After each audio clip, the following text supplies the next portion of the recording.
Minha gente, obviamente o assunto do momento, do dia, não sei por quanto tempo mais, confirmando um pouco aquilo que a gente falou ontem de manhã cedo, olha, ainda não está percebido pela imprensa em toda a sua dimensão, em todo o seu impacto. O crime aconteceu anteontem à noite, os jornais impressos não tiveram tempo de rodar edições com o destaque adequado, né? O destaque previsível, e ao longo do dia de ontem o assassinato da vereadora Marielle Franco, perdão, de seu motorista, o Anderson Gomes, tomaram o país, comoveram, chocaram o país e produziram manifestações incomuns em situações dessa natureza em várias capitais, especialmente no Rio e São Paulo, com milhares de pessoas que foram para as ruas. E não se pode dizer que foi a militância que foi para as ruas, convocação, que teve ônibus, sanduíche, aquelas coisas que a gente vê muito em mobilizações partidárias, a gente vê muito aí nessas coisas, vamos mobilizar as massas, aí as massas são aqueles grupos organizados, os mesmos de sempre, que fazem os mesmos bloqueios. Não, ontem houve uma adesão, se bem que também da militância do partido da vereadora, PSOL e de seus aliados e tal, mas houve uma adesão popular incontestável às manifestações que aconteceram, especialmente no Rio e São Paulo, com uma grande quantidade de pessoas dando um grito de basta, um grito de não aguento mais, um grito de queremos justiça, queremos o fim da violência, queremos acima de tudo a apuração desse crime, um crime covarde, um crime bárbaro, não deu a menor possibilidade de defesa, isso é um agravante. O Anderson morreu com ela, a Marielle tomou 4 tiros na cabeça, o motorista foi atingido pelo ângulo em que os tiros foram disparados. A TV Globo deu informações agora há pouco de que a polícia trabalha com a informação de um segundo carro envolvido no atentado, na execução, o que obviamente consolida o entendimento de que aquilo foi um ato planejado, porque os jornais hoje estão trabalhando por uma questão de discurso formal da polícia com a hipótese de execução. É evidente que não há uma hipótese de execução, foi uma execução. A presença de um segundo carro ainda fortalece, consolida ainda mais essa constatação, e a própria precisão do ataque, 2 carros em movimento, emparelhados, tiros certeiros, disparados.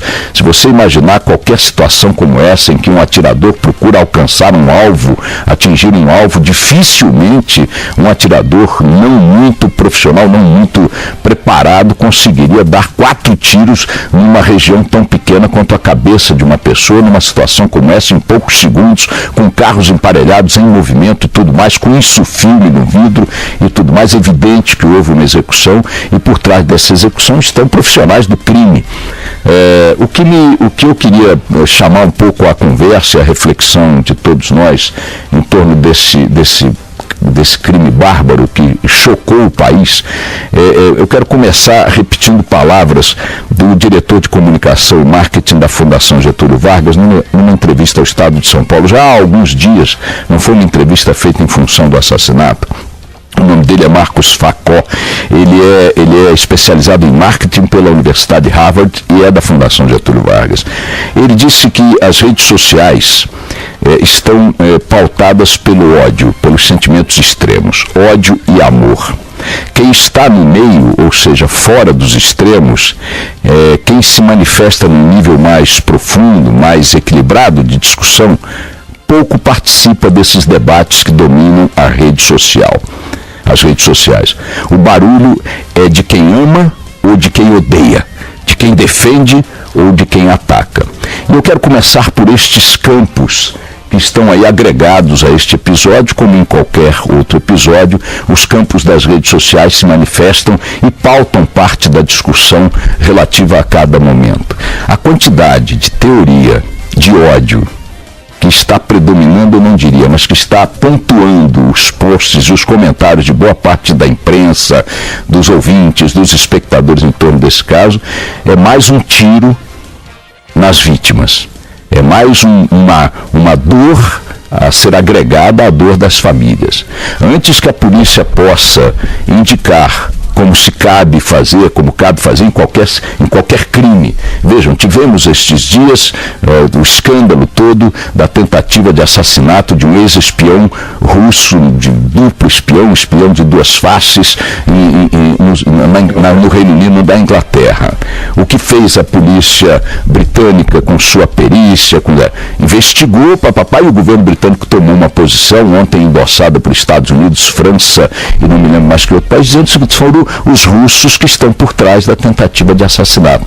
Isso aí não foi o primeiro grito dado pela polícia. A polícia primeiro foi lá, investigou, reuniu elementos, reuniu indícios, reuniu indicações e apontou uma direção para que possam ser feitas, ainda que não concluídas todas as investigações, mas que possam ser feitas especulações. Ou seja, é importante, é fundamental, é elementar que antes de se tomar qualquer tipo de posição em relação ao episódio, até em respeito às famílias das vítimas, eu não estou nem preocupado com o entorno da coisa, eu estou preocupado com a viúva, com os filhos, estou preocupado com a mãe, com o pai. Eu digo o seguinte, em respeito a estas pessoas, já que o morto pode ser e deve ser respeitado, mas não reagirá ao desrespeito, não sofrerá mais pelo desrespeito, em respeito a estas pessoas, o mínimo que as pessoas que estão lidando com a análise desse fato, com um mínimo de responsabilidade pública, é um pouco de moderação.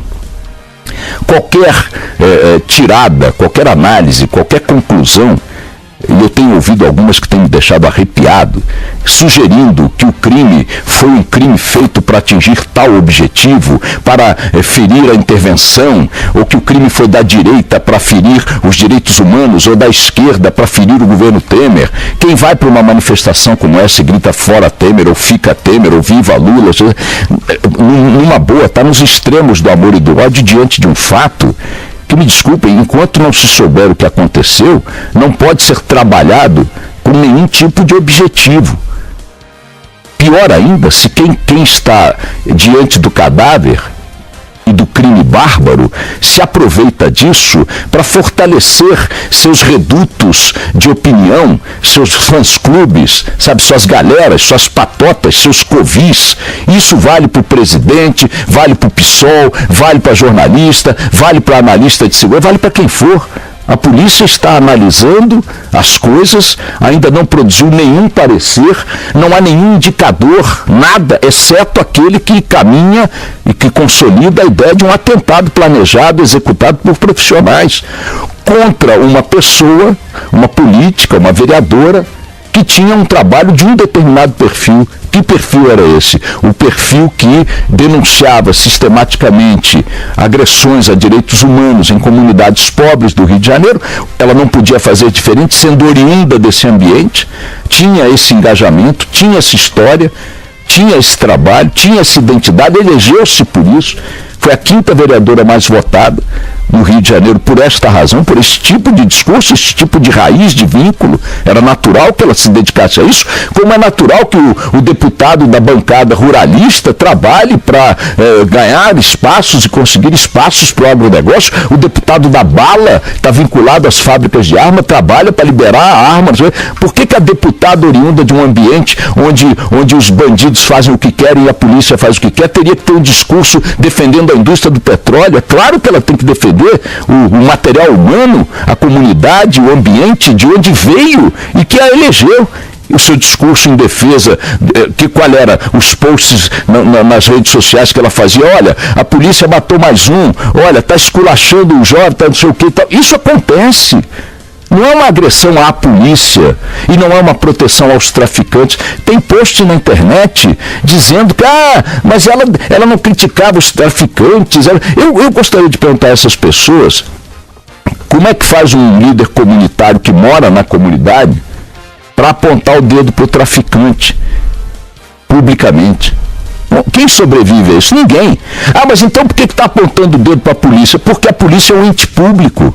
A polícia é a lei. A polícia é o meu aliado. Eu tenho que reconhecer que eu não posso meter o dedo na cara de um traficante na comunidade, porque eu não recolho o dedo, não dá tempo de recolher, ele me mata.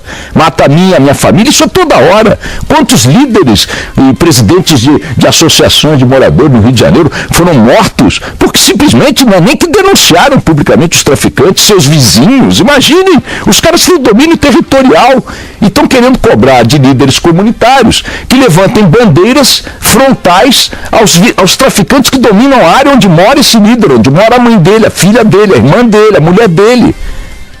Então é evidente que o campo ostensivo de ação dessas lideranças que estão ali batalhando em defesa da parte mais pobre, que é exatamente o cidadão que mora ali, especialmente o jovem que mora ali, é defender o que for possível.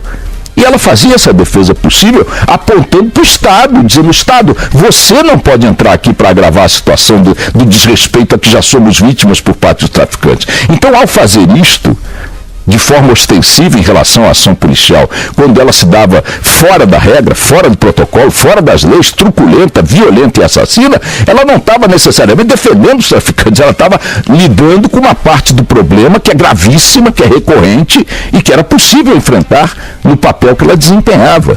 Isso não significa que ela fosse aliada dos traficantes.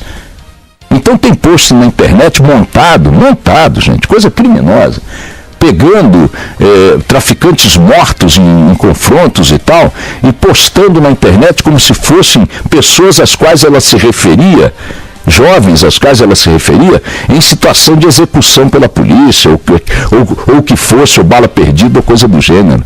Da mesma forma que tem na internet um monte de postagem e um monte de comentário de analistas na imprensa, estranhando: como assim? Morre gente todo dia.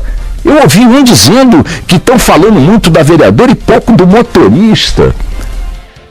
Quer dizer, como se as mortes cercadas de simbolismo não fossem, ao longo da história da humanidade, fadadas a produzir a comoção. Antes de Martin Luther King ser morto numa varanda de um hotel nos Estados Unidos em 1968, quantos negros foram executados? Milhões. Ora, então por que Martin Luther King está na tua memória até hoje? Pelo ato, pelo simbolismo da figura, pela obra, pelo que ele representava naquele momento, naquele contexto, naquela história.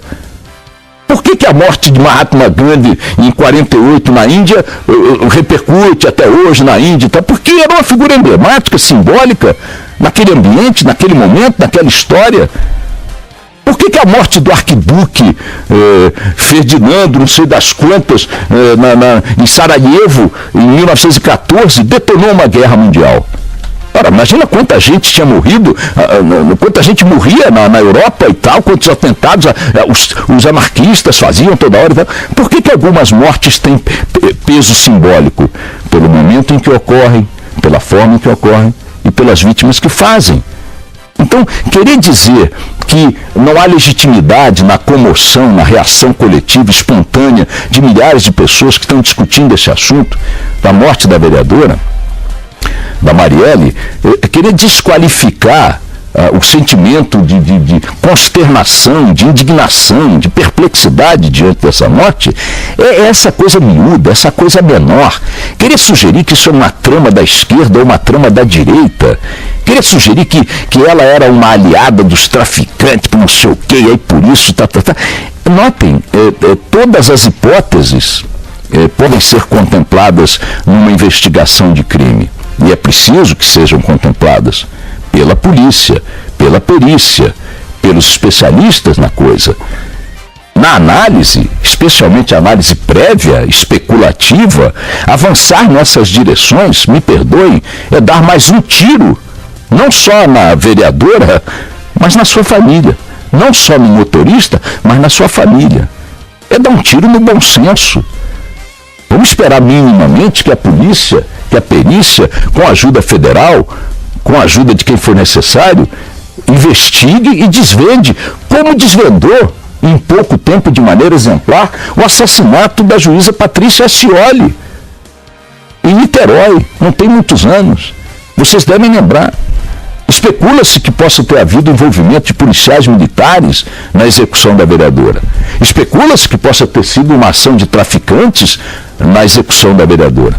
Pode-se especular o que se quiser, mas não se pode fazer conjecturas, tramas políticas, antes que se tenha elementos para isso.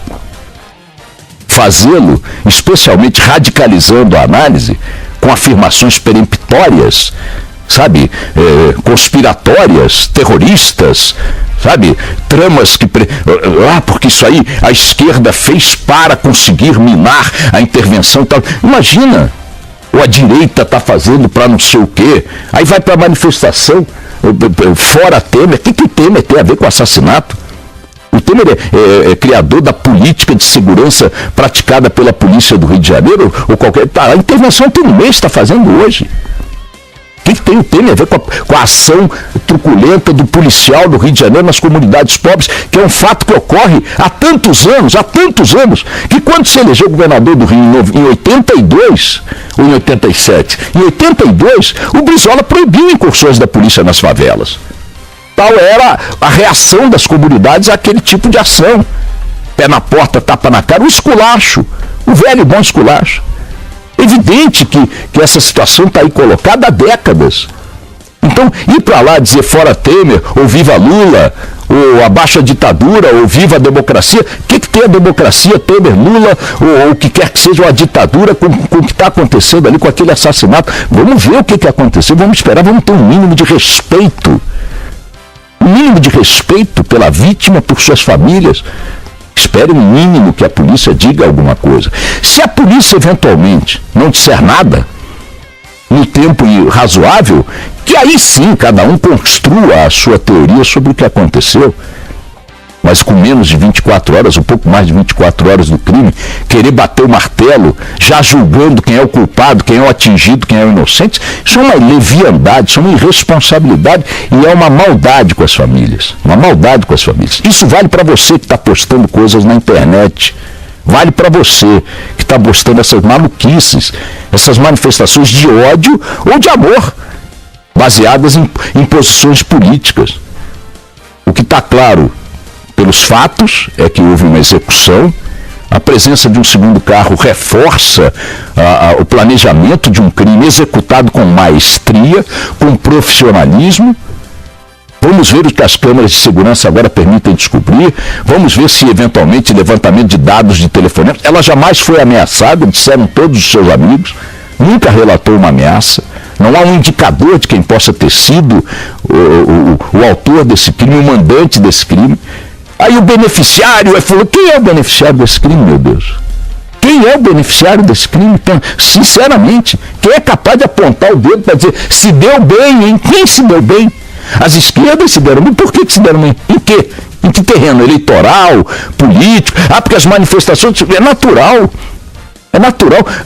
Imaginem qualquer vereador no Rio de Janeiro hoje que tivesse uma atuação na área de segurança. Vamos imaginar um vereador oposto que defendesse, por exemplo, a política de confronto da polícia, o armamento da polícia. Vamos imaginar um vereador ligado à bancada da bala. Se ele fosse executado no Rio de Janeiro hoje, em plena intervenção federal na segurança, haveria um impacto. Haveria um impacto. Estaríamos discutindo aqui, é evidente que estaríamos. É claro que esse crime, da forma que ocorreu, envolvendo a figura que envolveu, com o simbolismo que tem da forma que foi feito, é evidente que ele é uma afronta à intervenção. É evidente que ele se dá no ambiente de um movimento do governo federal que é apenas a peça de toque de toda a discussão política no momento, com a sucessão no horizonte. É claro que ele tinha que ganhar essa dimensão. Querer reduzir isso às miudezas do ódio ou do amor político está abaixo da crítica. Abaixo da crítica. Vamos lá.